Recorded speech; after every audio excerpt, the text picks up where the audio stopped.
नमस्कार, मनोतराई talk show में आपका स्वागत है। मैं हूं श्रेया सिंह राठौर। आज हमारे साथ है डॉक्टर रंजना खन्ना जी, जो एक स्त्री रोग विशेषज्ञ हैं। उनसे आज हम थैलेसीमिया पे बात करेंगे, जो एक फेडरेशन की वाइस प्रेसिडेंट रह चुकी हैं कई सालों तक, और काफी काम किया है उन्होंने, काफी सोशली काम किया है कई सारे डिसीजेस पे, स्कूल कॉलेजेस में, हमारे रूरल एरियाज में। तो आज हम उनसे थैलेसीमिया पे बात करेंगे, स्पेशली बीटा थैलेसीमिया पे बात करेंगे। तो आइए बातचीत का सिलसिला आगे शुरू करते हैं।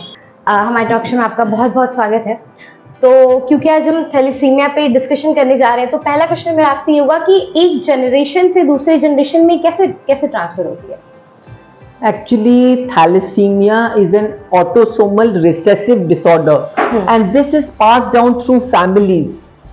और इसमें क्या होता है, नॉर्मली जो हीमोग्लोबिन होता है उसमें एक सेंटर में हीम मॉलिक्यूल होता है और 4 ग्लोबिन चेन्स होते हैं। Something it is shaped like a butterfly on electron microscopy. तो उसमें 2 अल्फा ग्लोबिन्स होते हैं, 2 बीटा ग्लोबिन्स होते हैं। तो जब भी कोई डिफेक्ट, जीन डिफेक्ट होता है which affects the alpha globin, it is alpha globin is affected, it is alpha thalassaemia. और जब बीटा ग्लोबिन इफेक्ट होता है तो वो बीटा थैलेसीमिया कहलाता है। अब क्या होता है कि जैसे एक पेशेंट है, उसको एक जेनेटिक डिसऑर्डर है, सिंगल जीन डिसऑर्डर है, उसका बीटा थैलेसीमिया ऑल्टर्ड है, उसकी शादी एक नॉर्मल पर्सन से होती है जो थैलेसीमिक नहीं है, तब 50% चांस होता है कि जो बच्चा होगा, ये कंडीशन है जो, हाँ वही बता रही हूँ मैं, वही पूछना चाह रही हूँ कि जो ये कंडीशन है, यू विल कंटिन्यू, जो ये कंडीशन है, तो इसमें मतलब अगर हम जैसे मैरिजेस होते हैं तो हम शादी से पहले अगर इसका टेस्ट कराएं तो it will be more comfortable. Of course, सिर्फ कुंडली नहीं मिलानी चाहिए, थैलेसीमिया ट्रेट भी देखना चाहिए शादी के टाइम, बिकॉज अगर एक थैलेसीमिक ट्रेट वाला पर्सन शादी करता है एक नॉर्मल पर्सन से, तो जो बच्चे पैदा होते हैं उनमें 50% चांस होता है कि वो थैलेसीमिक ट्रेट वाले होंगे, 50% चांस होता है कि बच्चा नॉर्मल होगा। But on the other hand, अगर एक thalassaemic trait unknowingly gets married to a thalassaemic trait, minor हम उसको बोलते हैं, ट्रेट मीन्स माइनर, तो if they both get married तो अब 25% चांस होता है कि नॉर्मल हो, 25% चांस होता है कि full blown thalassaemia disease, that is known as thalassaemia major, we also call it Cooley's anaemia, because it is a dreadful condition. और 50% चांस होता है थैलेसीमिक ट्रेट वाले बच्चे होंगे। तो वो जो 25% है, यू कांट इमेजिन कितना एक्सटेंसिव ये प्रॉब्लम है इंडिया के लिए। This is the most common single gene disorder in the India, और इंडिया थैलेसीमिक बेल्ट में आता है। और इसमें प्रॉब्लम ये होती है कि आप ये सोचो कि प्रॉब्लम इज सो मच कि 15,000 थैलेसीमिक बच्चे हर साल पैदा हो रहे हैं इंडिया में, and this is 10% of the total thalassemics in the world. पूरे वर्ल्ड के 10% थैलेसीमिक बच्चे इंडिया में पैदा हो रहे हैं। क्यों? क्योंकि अवेयरनेस ही नहीं है। ओके, सो मतलब क्या सिम्टम्स होते हैं कि हमें पता लगे कि ओके हमें थैलेसीमिया है? अगर थैलेसीमिक ट्रेट होता है, थैलेसीमिया माइनर होता है, सिंगल जीन डिसऑर्डर है, तो नहीं पता चलता, पेशेंट को कोई सिम्टम नहीं होता एक्सेप्ट कि उसका हीमोग्लोबिन से अराउंड 10 ग्राम्स के ऊपर नहीं जाता, बट वो कंफर्टेबल लाइफ लीड करता है, उसको कोई दिक्कत नहीं होती। इनफैक्ट थैलेसीमिक ट्रेट की फीमेल अगर प्रेग्नेंट भी होती है तो कोई विशेष समस्या नहीं आती है, जैसे एक नॉर्मल पेशेंट बच्चे पैदा करती है वैसे वो भी करेगी। और कभी कभी थोड़ा सा बच्चे को ग्रोथ रिस्ट्रिक्शन, बिकॉज हीमोग्लोबिन इतना अच्छा नहीं होता, 10 ग्राम्स तक रहता है, बट वो कंफर्टेबली अपना प्रेगनेंसी निकाल लेती है। सो थैलेसीमिक ट्रेट में कोई दिक्कत नहीं होती, पर God forbid thalassaemic major patient अगर उस एज तक आ गई because of repeated blood transfusions और फिर वो प्रेग्नेंट होती है, तो ये सोच लो कि उसमें बहुत परेशानियां होती है, बिकॉज ब्लड ट्रांसफ्यूजन्स रेगुलर होते हैं। इसमें क्या होता है, आयरन ओवरलोड हो जाता है। हाँ, ये भी एक क्वेश्चन है कि आयरन की मात्रा ज्यादा तो उसमें हार्ट फेलियर होने का रिस्क होता है। Okay. तो ड्यूरिंग प्रेगनेंसी, ड्यूरिंग प्रेगनेंसी भी and otherwise also, because repeated blood transfusion होते जा रहे हैं। तो इसमें बच्चा पैदा करने वाली गर्भवती स्त्री को बहुत प्रॉब्लम्स आती है and it is a very serious condition. It has to be handled at a tertiary care centre. हम ये नहीं कि छोटे मोटे अस्पताल में ये केस हैंडल हो सकता है, नहीं, the patient has to go to a tertiary care centre. Okay. तो अगर हम बॉडी डेवलपमेंट की बात करें, तो अगर हमें थैलेसीमिया है तो क्या हमारे जो बॉडी में ग्रोथ होता है एज के अनुसार, उसमें भी दिक्कतें आती हैं, कोई प्रॉब्लम्स आती हैं? एक्चुअली उसमें कोई विशेष अंतर नहीं होता अनलेस आपको थैलेसीमिया मेजर हो, thalassaemia major full blown disease हो। अगर आप थैलेसीमिक ट्रेट है तो आप कंफर्टेबल एग्जिस्टेंस लीड करते हैं। You may not be very healthy but you will not have any problems as such. But अगर थैलेसीमिक मेजर है तो वो जो रेड सेल्स ऑल्टर हो जाते हैं इसमें, उनमें ऑक्सीजन कैरी करने की कैपेसिटी कम होती है। Okay. तो वो ऑक्सीजन, जैसे ब्लड जाता है, सब ऑर्गन्स को ब्लड जाता है फ्रॉम द लंग्स प्योरीफाई होकर, तो ये ऑक्सीजन कैरी ही नहीं कर पाते, तो सारे लंग्स में डिप्रीवेशन हो जाता है, सारे ऑर्गन्स में, किडनी हो, लिवर हो, हार्ट हो, सब जगह इंटेस्टाइन्स हो, सब अफेक्ट हो जाते हैं बिकॉज उनमें ऑक्सीजन की मात्रा कम हो जाती है। इसीलिए हम लोग को repeated blood test, repeated blood transfusions कराने पड़ते हैं। एनुअली कराना चाहिए, जो जरूरी होता है सबके लिए। नहीं बेटा, एनुअली नहीं। I'm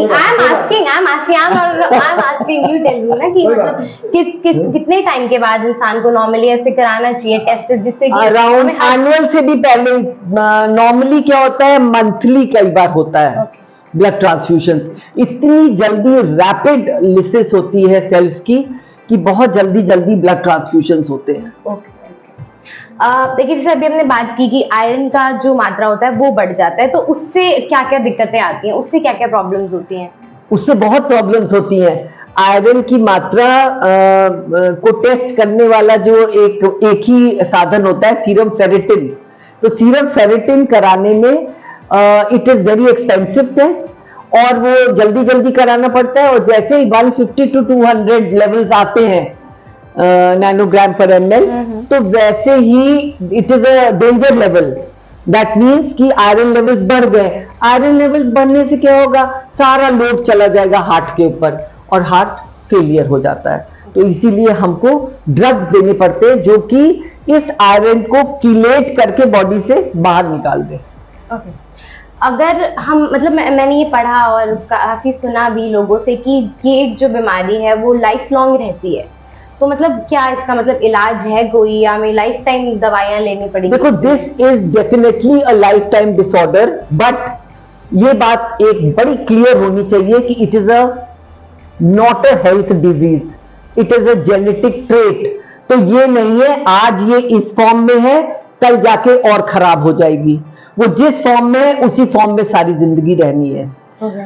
उसका एक ही ट्रीटमेंट है, स्टेम सेल ट्रांसप्लांट और बोन मैरो ट्रांसप्लांट। वो HLA मैच्ड डोनर होना चाहिए, मोस्टली अ सिबलिंग, भाई या बहन, बिकॉज वो तो HLA मैच्ड होते हैं। ये HLA क्या होता है, इसको थोड़ा सा ये ब्लड ग्रुप और सब एंटीबॉडी सब टोटल मैचिंग करते हैं वो लोग, ताकि रिएक्शन ना हो। तो ये नॉर्मली सिबलिंग्स में ही मिलता है, आपके भाई बहन। तो जैसे उनके 4 बच्चे हुए इनके माँ बाप के, तो उसमें से इनको थैलेसीमिया मेजर है, 2 को थैलेसीमिया माइनर है, 1 नॉर्मल है। तो इसमें क्या करते हैं कि जो सेल्स ये एबनॉर्मल सेल्स प्रोड्यूस कर रहे हैं बोन मैरो के अंदर, बोन के अंदर मैरो होता है उसका, तो उसके अंदर वो सेल्स होते हैं जो ये प्रोड्यूस कर रहे होते हैं सेल्स, तो उनको पहले कीमोथेरेपी या रेडियोथेरेपी से डिस्ट्रॉय कर दिया जाता है। और उसके बाद जो HLA मैच्ड डोनर होता है उसका ब्लड इनको ट्रांसफ्यूज किया जाता है, जो कि या तो नॉर्मल हो और सेकेंडली या तो थैलेसीमिक ट्रेट हो, क्योंकि ट्रेट में भी आप नॉर्मल लाइफ लीड कर सकते हैं। तो मतलब दोनों कंडीशंस में क्या मतलब हमें दवा लेना चाहिए अगर हमें माइनर है मेजर है तब तो माइनर में कुछ नहीं लेने की कुछ जरूरत, कोई जरूरत नहीं होती। नहीं। ओके, अभी हमने प्रेग्नेंट लेडीज की बात की, तो ड्यूरिंग प्रेगनेंसी कौन कौन सी ऐसी बातें हैं अगर लेडीज जो है उनको थैलेसीमिया है तो उनको क्या क्या ऐसी चीजें हैं जो उनको जाननी चाहिए जो उनके लिए अच्छी होगी और जिनका उनको प्रिकॉशन सबसे पहले मोस्ट इम्पोर्टेंट है कि उनको पता होना चाहिए कि उनको थैलेसीमिया है, थैलेसीमिक ट्रेट। ज्यादातर जो प्रेग्नेंट होती हैं, जो बच्चे पैदा करती हैं, वो थैलेसीमिक माइनर होती हैं। नॉर्मली थैलेसीमिक मेजर ऑफन, अब आजकल तो because of repeated blood transfusion survive कर जाते हैं लोग, otherwise there was a time कि 17-18 साल पे they would not survive, because पहले ये पता ही नहीं था कि आयरन ओवरलोड होता है बॉडी में, उससे दे यूज्ड टू डाई। अब तो आइडिया है सबको, तो आयरन ओवरलोड होते ही किलेशन करके उसको बॉडी से निकाल दिया जाता है। तो जब पेशेंट प्रेग्नेंट होती है, अगर उसको पता है कि वो थैलेसीमिक माइनर है, आजकल इसीलिए पता हो जाता है। देखिए पहले जब हमारे पास पेशेंट आता था प्रेगनेंसी में, हम सिर्फ हीमोग्लोबिन टेस्ट कराते थे। अब हम लोग बहुत अवेयर है, हम सीबीसी कराते हैं, कंप्लीट ब्लड काउंट। उसमें क्या होता है कि एक होता है मीन कॉर्पस्कुलर वॉल्यूम, वो वॉल्यूम उसका सेल का बताता है। अगर वो 80 के नीचे है तो खतरे की घंटी बजती है। तो अब वो दो कंडीशन में हो सकता है, या तो आयरन डेफिशिएंसी में हो, जो कि बड़ा कॉमन है इंडिया में, खान पान ही अच्छी नहीं है लोगों की, और या तो बीटा थैलेसीमिया में हो। तो हम कैसे डिफरेंशिएट करेंगे? अगर अर्ली प्रेगनेंसी हम आयरन खिला के देखते हैं पहले, अगर वो पेशेंट ठीक हो जाता है, उसके सब लेवल्स ठीक हो जाते, तो आयरन डेफिशिएंसी था। अदरवाइज हम और भी टेस्ट करते हैं, हम हीमोग्लोबिन इलेक्ट्रोफोरेसिस करते हैं। हीमोग्लोबिन इलेक्ट्रोफोरेसिस बहुत एक्सपेंसिव टेस्ट नहीं है, 800-850 में हो जाता है। उसमें हम एक्चुअली जो एडल्ट हीमोग्लोबिन होता है दो तरह का होता है, haemoglobin A which is the major, and haemoglobin A2 वो लेस देन 3.5% होता है। अगर ये मोर देन 3.5% निकले और हमको मीन कॉर्पस्कुलर वॉल्यूम से 75 से नीचे मिली है, तो लगभग डेफिनेट हो जाता है कि this patient has thalassaemia trait. Okay, तो ट्रेट का डायग्नोज करना हमको बहुत जरूरी होता है। ड्यूरिंग प्रेगनेंसी तुरंत हमारे कान खड़े होते हैं, हम उसके हस्बैंड का टेस्ट कराते हैं। अगर उसका हस्बैंड नॉर्मल है तो कोई टेंशन ही नहीं है, ज्यादा से ज्यादा बच्चा ट्रेट वाला पैदा हो जाएगा, कोई बात नहीं, that doesn't matter. But what matters if the husband is also trait, okay, then it is very dangerous. Then if the patient is already pregnant, you have to do testing. okay. And आजकल तो early phases, मान लीजिए जैसे आपने बोला कि pregnant है पहले से, तो अगर जिस वक्त बेबी पेट में है तो पता लगाया जा सकता है कि बेबी जो है उसको हो गया है कि नहीं, लगाया जा सकता है। यस, तो अर्ली स्टेज पे ही पता चल जाता है। ब्लास्टोमियर स्टेज पे बायोप्सी कर दी जा सकती है। जैसे आप ब्लास्टोमियर स्टेज पे आपने बायोप्सी कर ली और आपको पता चल गया थैलेसीमिया मेजर है, तो आप पूछिए उससे। कई लोग इस कंडीशन में दे वांट कि पहले टेस्ट कराएं एम्ब्रियो को, फिर अंदर डलवाएं।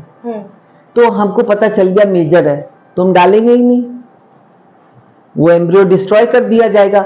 अगर वो ऑलरेडी प्रेग्नेंट हो चुकी है, अब उसके अंदर है बच्चा, तो हम फीटल डीएनए लेके टेस्ट कर सकते हैं। फीटल डीएनए हम 9 हफ्ते के बाद 9 से 11 हफ्ते पे कोरियोनिक विलस सैंपलिंग से ले सकते हैं, एमनियोसिंथेसिस से 15 से 18 हफ्ते पे ले सकते हैं। तो इससे हमको ये पता चल जाता है कि ये मेजर है बच्चा कि माइनर है। माइनर है तो कोई प्रॉब्लम नहीं, और मेजर है तो हम सब रिस्क एक्सप्लेन करिए पेरेंट्स को, काउंसल करिए कि भाई ये खतरा है, ऐसा ऐसा बच्चा पैदा होने वाला है। तो क्या आप झेल लोगे, क्या आप इसका ट्रीटमेंट करा लोगे? तो मतलब ये सारी माइनर होने के मतलब मेजर होने के बाद भी, सब कुछ होने के बाद भी, प्रेग्नेंट होने के बाद डिलीवरी हो सकती है मतलब अच्छे से?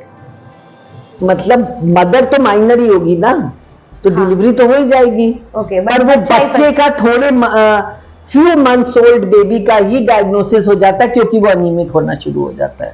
डायरिया, अनीमिया, लिस्टनेसनेस, ऐसे जो चिड़चिड़ापन। कपल्स होते हैं जिनको पहले से पता है कि हाँ हमें थैलेसीमिया है, तो उनको क्या अगर उनको पहले से पता होगा कि दोनों हम थैलेसीमिक कैरियर्स हैं, पहले तो लोग अवॉइड करते हैं कि दो थैलेसीमिक ट्रेट ना शादी करें, है ना।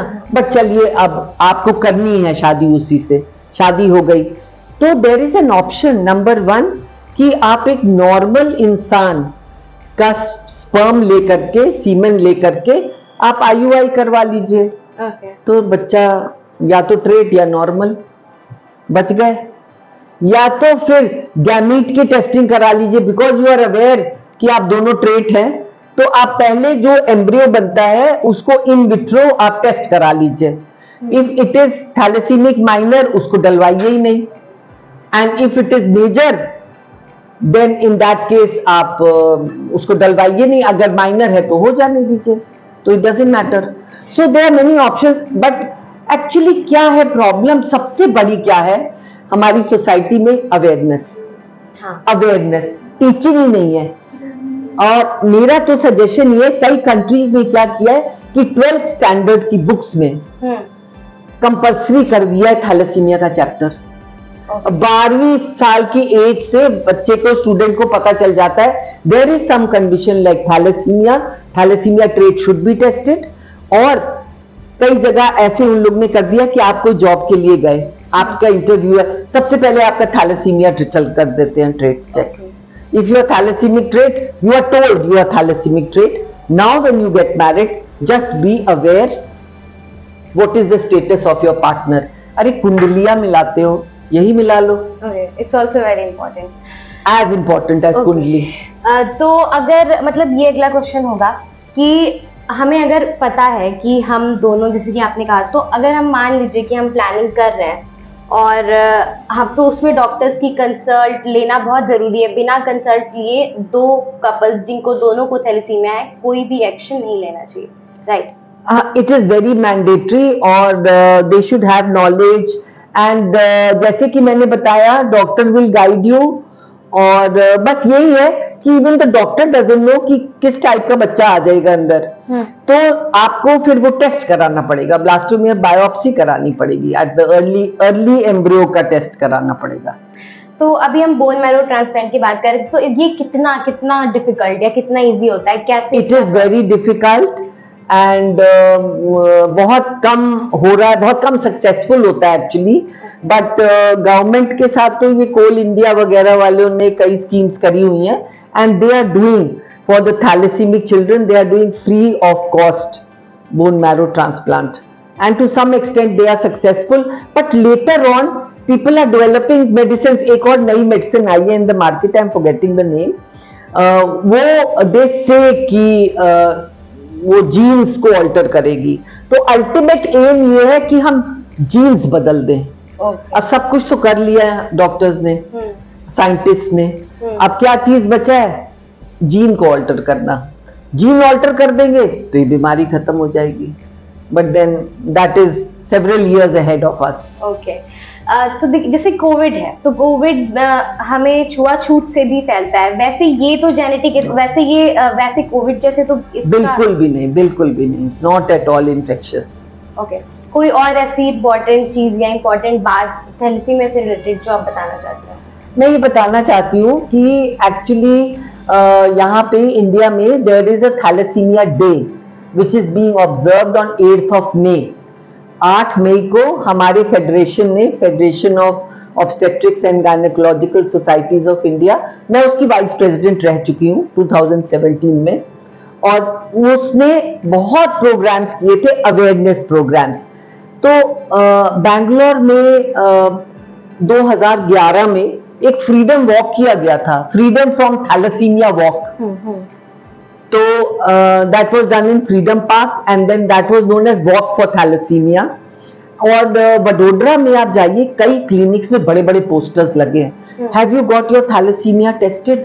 सिर्फ कुंडली ना मिलाएं, थैलेसीमिया भी मैच कराएं। तो have you got it tested, because अगर आप और आपका पार्टनर दोनों थैलेसीमिक माइनर हैं, then the child can be affected with a dreadful disease which is thalassemia major. देखिए ये तो हुई थैलेसीमिया पे हमने पूरी बात की। इसको अगर हटा दें, थैलेसीमिया को हटा के अगर बात करें तो जो कपल्स जो शादी करने जाते हैं उनको भी जरूरी है ना ऐसा कि टेस्ट कराना चाहिए, क्योंकि और भी कई तरह की बीमारियां होती हैं जो एक couple से हो बिल्कुल सकती बिल्कुल हैं। बिल्कुल, डेफिनेटली डेफिनेटली। हमारे इंडिया में तो इतना टबू मानते हैं ना ये सब कि अरे कैसे कह दें। मैं तो, मेरी लड़की की शादी हो रही थी तो आई वाज टेलिंग हिम कि let's get a son in law tested Okay. For all the diseases. He said चुप। ओके, बट या लाइक बहुत जरूरी है, ऐसा करना चाहिए। It is very important, but till that reality, realization आना चाहिए सोसाइटी में बिल्कुल। कि ये खराब बात नहीं है। अगर आप अपने नेक्स्ट जनरेशन को बचाना चाहते हैं फ्रॉम प्रॉब्लम्स, तो both husband wife should get tested. बिल्कुल। आप बोलिए हम भी टेस्ट करा रहे हैं, आप भी टेस्ट करा लीजिए। What's the harm? कुंडलियां भी तो हम मैच कराते हैं। आज ही मेरे पास 2 पेशेंट्स का फोन आया है, उन लोग की शादियां तय हो गई होगी। मैडम हमसे टाइम खो गया है, क्या हमको बर्थ सर्टिफिकेट फिर मिल जाएगा? मैं कहा हाँ मिल जाएगा बेटा, पुराने रिकॉर्ड्स भी हम रखते हैं आप जैसे लोगों के लिए। ओके, तो देखिए अगर हम खान पान की बात करें तो हम थैलेसीमिया में भी आप बताइए, और अपनी जैसे आपने कहा कि इंडिया में लोगों की खान पान की जो जो तरीके हैं वो काफी खराब है, Of तो course. उसको भी लेके बताइए कि क्या चीजें हैं जो खानी चाहिए। What is very important in thalassaemia is iron rich foods नहीं देते। तो इसमें हम लोग जैसे रेड मीट इन पर्टिकुलर मना होता है, बिकॉज वो बहुत रिच होता है आयरन में। पालक का साग है, और जो ग्रीन लीफी वेजिटेबल्स है, स्पिनच वगैरह, और काफी चीजें हैं जो कि रिच इन आयरन है, वो मना होती है इन पेशेंट्स को। एप्पल वगैरह, we will tell them don't have this. Okay, And what they should have, they can have folic acid, but they should avoid iron. तो ये तो बिल्कुल मना होता है इनको। अदरवाइज तो हम बाकी पेशेंट्स को तो, India is such a poor country, and patients का पुअर कंट्री तो छोड़ो, आजकल विलेजर्स फिर थोड़े अलर्ट हो गए, सही खाते, वो गुड़ वगैरह खा लेते हैं तो कुछ ठीक होते हैं। आप यहाँ देखिए लड़कियों का हाल, they are having all pizzas and burgers all the time, तो वो सारा, उसमें कोई एनर्जी तो होती, there is no nutritional value of these things. सबसे पहले डेली लाइफ की बात करें, एक हाँ। नॉर्मल इंसान की डेली लाइफ, चाहे वो गर्ल हो, बॉय हो, वुमेन हो, मेन हो, तो इनके में बताइए कि क्या क्या चीजें हैं जो आपको डेली लाइफ बेसिस पे खानी चाहिए जो आपके लिए हेल्दी होंगी। Green leafy vegetables, fruits are very important, rich in antioxidants, and of course green leafy vegetables, as I have told you. And if you are a non-vegetarian, you can have non-vegetarian. Eggs are very healthy, they can have eggs. मैं तो हर एक patient को जो antenatal आती है उसको जरूर समझाती हूँ, भाई 2 एप्पल्स खा लो, 2 बनानास खा लो, तुम्हारी आयरन कैल्शियम की काफी रिक्वायरमेंट पूरी हो जाएगी। What my mantra is, I tell the pregnant patient, they'll ask me what type of food we can have. मैं कह have 2 apples, 2 bananas, 2 glasses of milk and you are done. यहाँ पे रुकते हैं एक छोटे से ब्रेक के लिए, ब्रेक के बाद बातचीत का सिलसिला फिर शुरू करते हैं।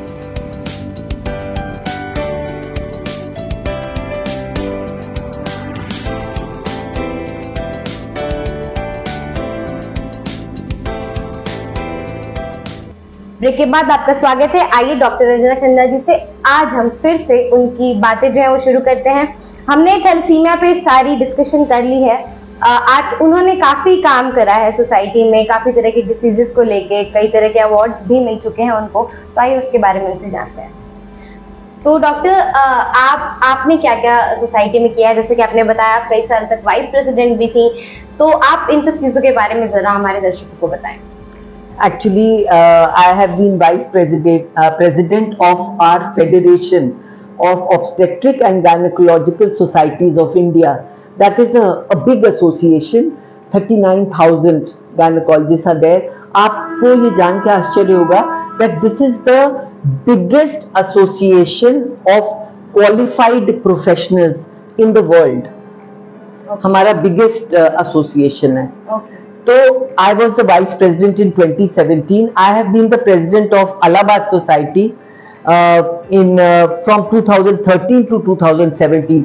हम लोग ने बहुत हमने सेफ मदरहुड कमिटी के अंतर्गत बहुत काम किया है। जैसे हम लोग यहाँ विलेजेस में गए हैं और विलेज में जाके हम लोग बड़ा आश्चर्यचकित रहते थे जहाँ हम लोग हीमोग्लोबिन टेस्टिंग करते थे, 5-5 ग्राम हीमोग्लोबिन। और वो बेचारी खेत से काम करके आई हुई, तो समहाउ अजीब सी फीलिंग आती थी कि ये औरत जो कि मतलब अगर सिटी में या वेस्टर्न कंट्री में तो अनहर्ड ऑफ है कि इस तरह की औरत हो सकती है। हम लोग I am just diverting a bit, but हम लंदन गए थे, तो लंदन में Royal College of Obs and Gynae में we were interacting with the British doctors. तो हम लोग 3-4 लोग थे, वो लोग 3-4 लोग थे। तो हम ये कहने लगे कि आई सेड कि जब हमारे पास पेशेंट आता है जो अनीमिक होता है 7 ग्राम्स, तो they said oh my God 7 grams के भी लोग होते हैं एंड दे गिव बर्थ। कहते हैं हमारे यहाँ तो we never heard of less than 11 gram. कहते हैं 11 ग्राम्स को भी कंसिडर वेरी अनीमिक। मैंने कहा यहाँ तो 5, I didn't say over there कि बहुत खराब लगेगा कि 5 ग्राम में भी औरत बच्चा पैदा कर देती गांव में, और उसके बाद वो कहते बस हो गया, बच्चा हो गया, चलो जाओ खेतों में काम करो। It is that bad. So we did all this work. हम लोग ने खूब उन लोग को मेडिसिन डिस्ट्रीब्यूट की, we roped in some pharma people. तो हम लोग ने आयरन, कैल्शियम, प्रोटीन्स खूब डिस्ट्रीब्यूट किया था विलेजेस में। एंड मैंने मेनली जो काम किया है एडोलेसेंट हेल्थ पे किया है। यहाँ के कई स्कूल्स, गवर्नमेंट स्कूल्स, कॉलेजेस में हम गए हैं।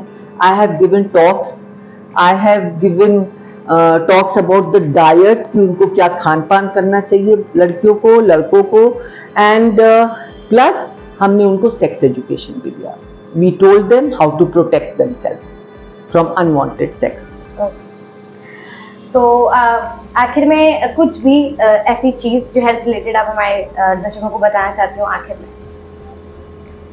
मैं ये कहना चाहूंगी कि what is most important for us is awareness, because ये जो थैलेसीमिया है ये इसका क्योर बहुत मुश्किल है। अगर थैलेसीमिया मेजर है तो इसका क्योर बहुत मुश्किल है, but what is possible and what we can do, जो हम कर सकते हैं on a day to day basis, is awareness. Awareness is so simple. मैं तो कहती हूँ आप वो छोड़ दीजिए कि पेशेंट्स अवेयर नहीं है, doctors are not aware somehow. आप प्लेन एमबीबीएस डॉक्टर्स देख लीजिए या जो BUMS doctors and all who are there, they don't know about this condition. तो we must make awareness for thalassaemia as a major issue. और हमको 8th में ही नहीं, हमको throughout the year vigilant रहना चाहिए। अब तो जैसे हम लोग तो एज गायनोकोलॉजिस्ट जो भी प्रेग्नेंट लेडी आती है उसका हम टेस्ट करवा लेते हैं, but what about the others जो मिस हो रही हैं?